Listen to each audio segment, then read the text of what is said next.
Alléluia. Nous sommes dans la joie. Amen. Nous allons inviter notre pasteur.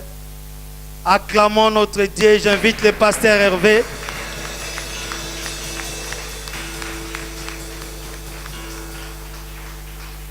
Sois béni, papa. Alléluia. Un petit moment debout. Alléluia. Nous allons adorer Dieu. Nous allons prier ce soir. Amen.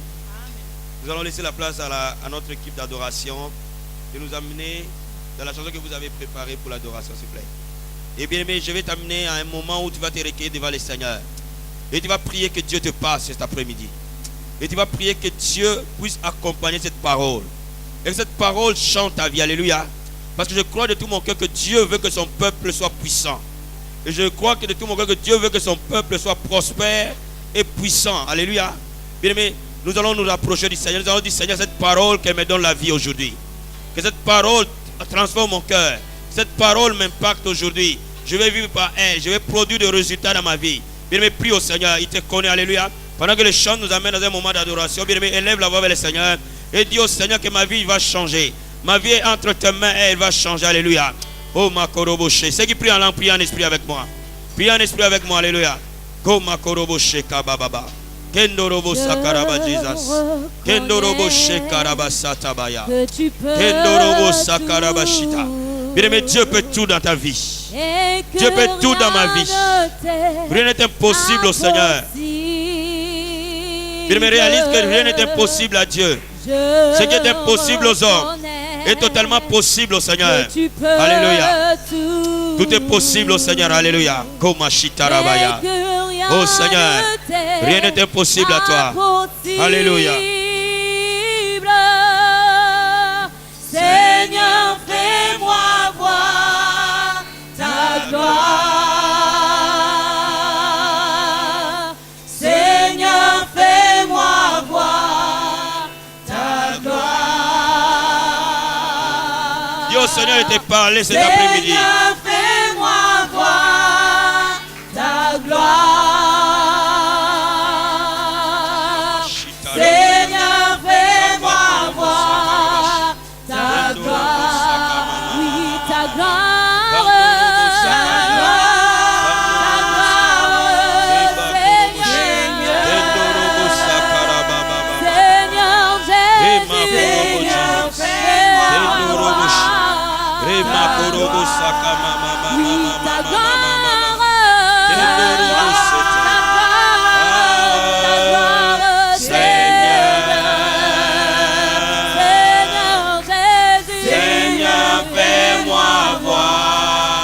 ta gloire.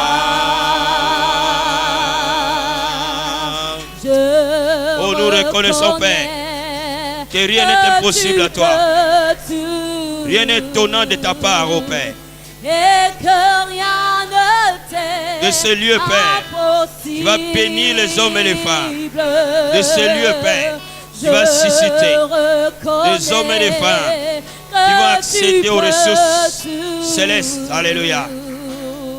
Et que rien ne t'est impossible, Seigneur. Seigneur, fais-moi voir ta gloire. Fais-moi voir ta gloire. Seigneur, fais-moi voir ta gloire. Seigneur, fais-moi voir ta gloire.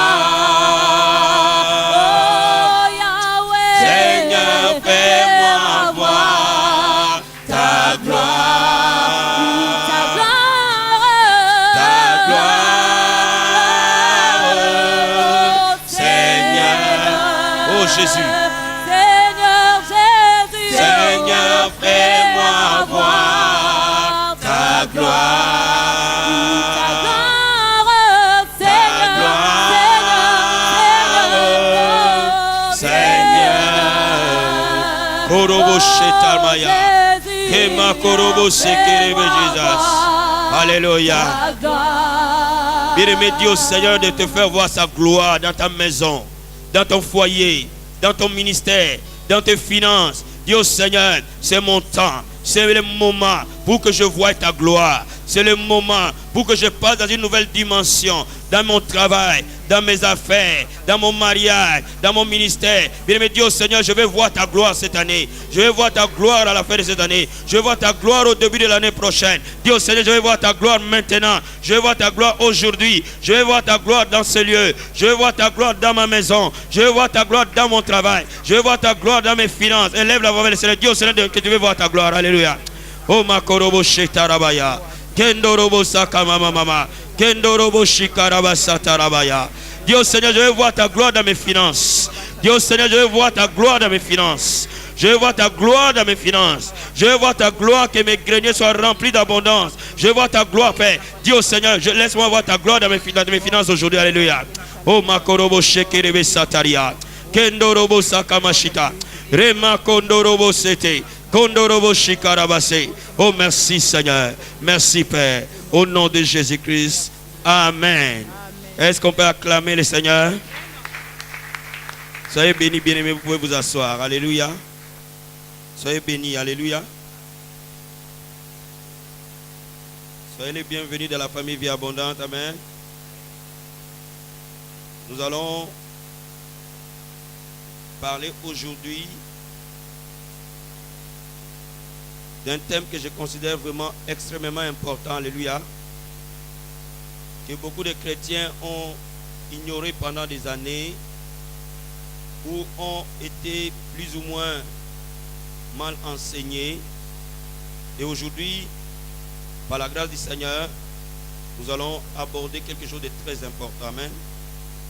J'ai intitulé le thème de cet après-midi, la dîme, la fondation de ma prospérité.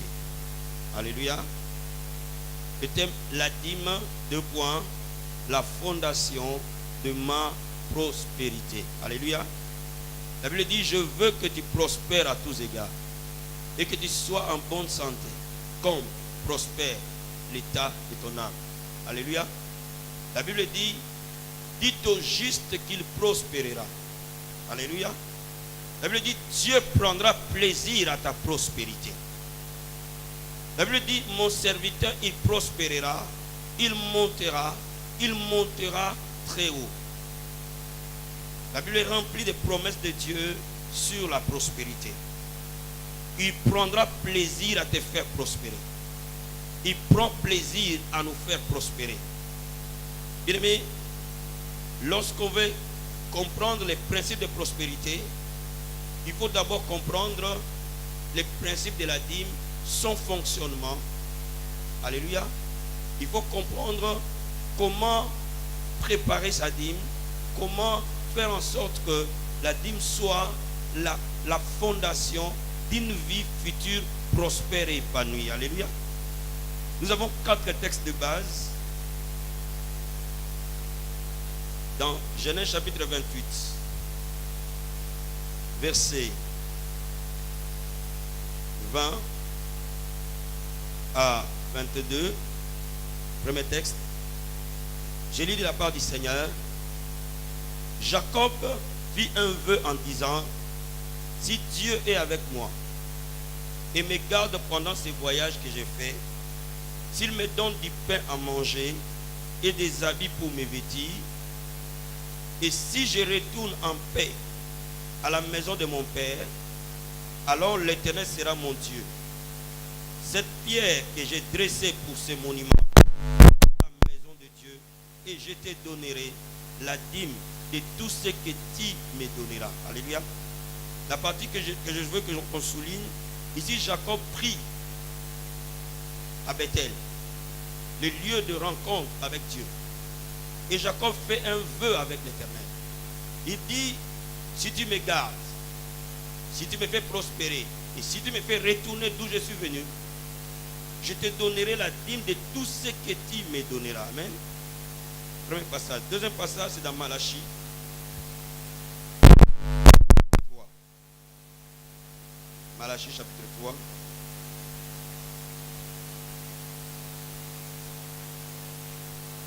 Le passage que beaucoup de gens connaissent. Malachie chapitre 3, verset 7. Et j'ai lu au nom de Jésus.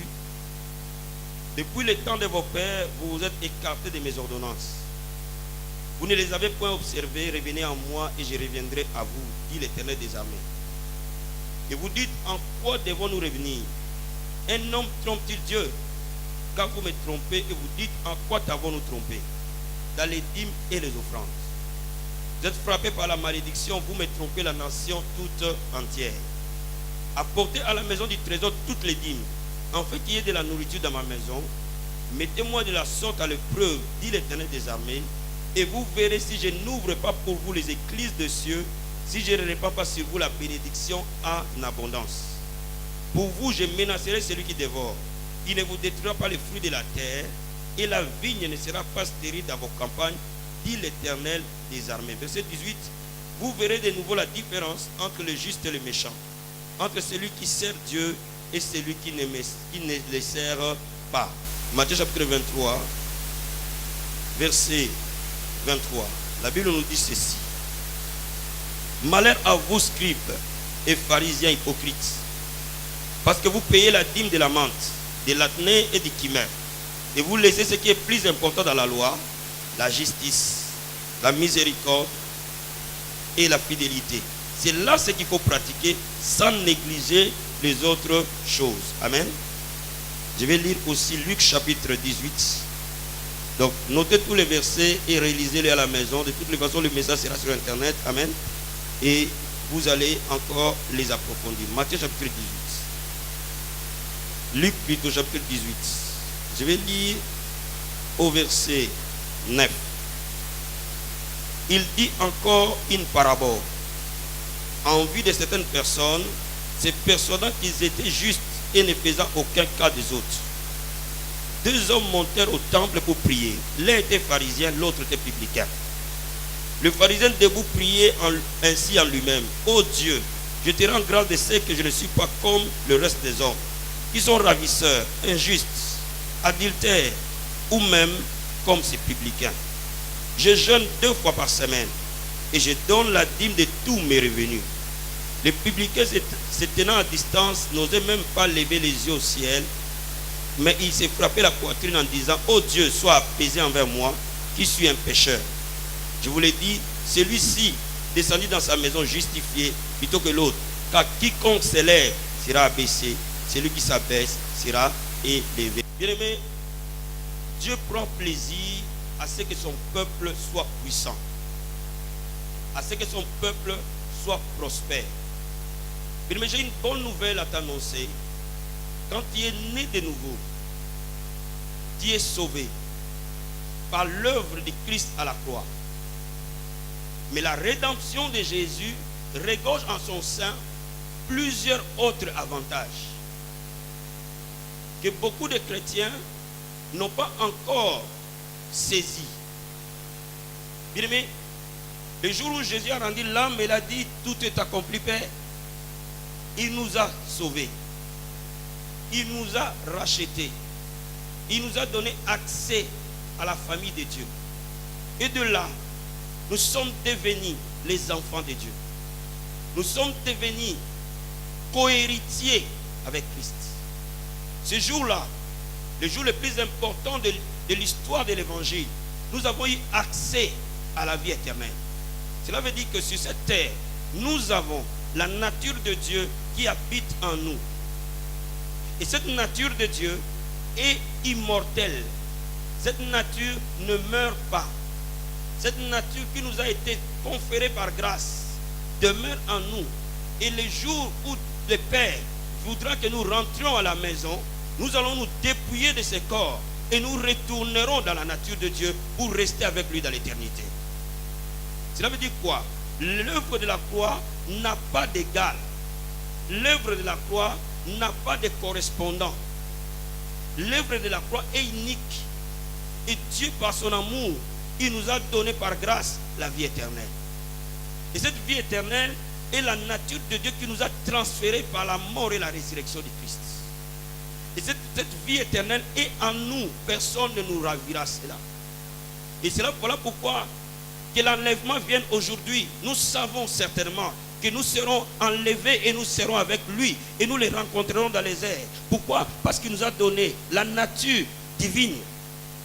Parce que nous sommes devenus comme lui. Et nous sommes participants à la nature divine. Donc, nous n'avons plus peur du retour du Seigneur parce que nous sommes participants à sa nature. S'il revenait aujourd'hui, nous allons être enlevés avec lui. Alléluia. Mais s'il ne revenait pas aujourd'hui, le jour où le Père voudra qu'un de nous retourne là où il a toujours été, nous allons nous dépouiller de ce corps pour revenir dans la nature de Dieu. Alléluia.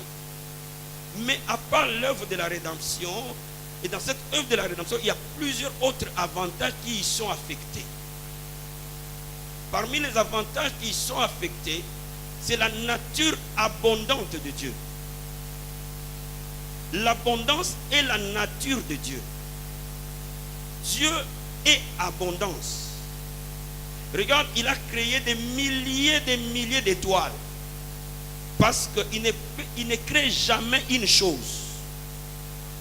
Quand un homme te donne et quand Dieu te donne, ce n'est jamais pareil.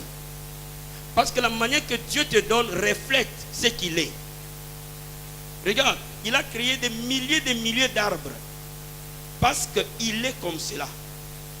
Il a créé des milliers d'oiseaux, de poissons. Parce que Dieu, sa nature est abondance. Il vit dans l'abondance. Pourquoi? Parce qu'il est ainsi. Et par l'œuvre de la croix, nous devenons comme lui. Cela veut dire que un enfant de Dieu, lorsqu'il comprend l'œuvre de la croix, il commence à sortir de la sécheresse pour refléter la nature abondante de Dieu. Bien, mais j'ai une bonne nouvelle à t'annoncer, que ta marche avec Dieu, plus elle grandira, plus tu découvriras de par toi-même que tout ce que tu vas toucher va refléter la nature qui habite en toi. Ce que les gens voient est le reflet de ce qui est au-dedans de nous. Quand les gens vont te voir, ils vont voir la vie qui coule en toi. Même si tu commences une boutique avec 2 oranges, mais parce que la nature divine multiplie, ces oranges deviendront des milliers. Si tu commences un ministère avec 2 âmes, ces âmes vont devenir des milliers. Si tu commences une affaire avec un client, ces clients vont devenir des centaines. Pourquoi? Parce que là où Dieu est, tout ce qu'il touche fleurit, c'est sa nature. Et il veut que toi et moi, nous reflétions la même nature. Un enfant de Dieu ne poursuit pas la prospérité. Un enfant de Dieu bénéficie de la prospérité qui coule en lui. Vous êtes avec moi ce soir? C'est pour ça que Jésus-Christ dit, cherchez premièrement le royaume et la justice de Dieu, et tout le reste vous sera donné. Cela veut dire quoi? Cela veut dire que tu vas commencer à constater des changements dans ta vie. Et parmi ces changements, tu vas commencer à constater que ta vie va devenir de plus en plus facile financièrement et matériellement. Qui est avec moi ce soir? Qui est avec moi ce soir? Bien aimé, le jour où tu donnes ta vie à Jésus, quand tu commences à comprendre les principes par lesquels on vit dans les royaumes, la Bible dit il est venu pour nous annoncer le royaume. Cela veut dire quoi? Le royaume de Dieu a des principes. Et quand tu commences à vivre dans les principes du royaume, tu commences à bénéficier des conséquences de ce royaume. Et une de ces conséquences, c'est l'abondance et la prospérité. Bien aimé, j'ai la certitude que tout enfant de Dieu qui marche dans les principes de Dieu ne peut jamais être pauvre.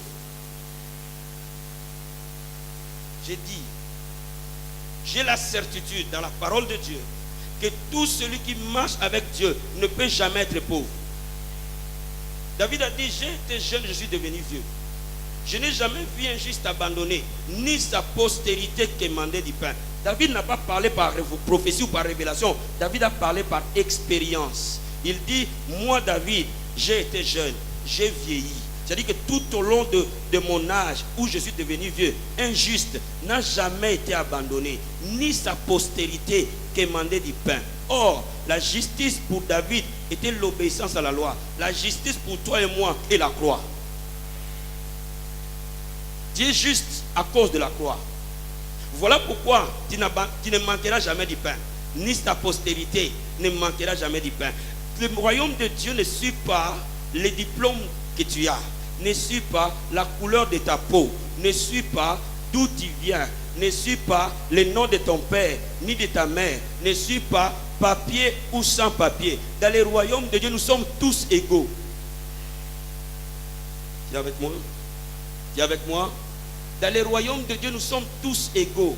Nous ne sommes pas au nom, lui il est blanc, moi je suis noir. Lui il est français, moi je suis camerounais. Dans le royaume de Dieu, il n'y a qu'une seule nationalité, il n'y a qu'une seule couleur, il n'y a qu'une seule nation, il n'y a qu'un seul Père, il n'y a qu'un seul consolateur qui est le Saint-Esprit, il n'y a qu'une seule parole qui nous concerne tous. Cela veut dire quoi? Cela veut dire que ce qui marchera pour moi, marchera pour frère Abel, marchera pour frère Jacques, marchera pour frère William, marchera pour pasteur Félix, marchera pour tout le monde.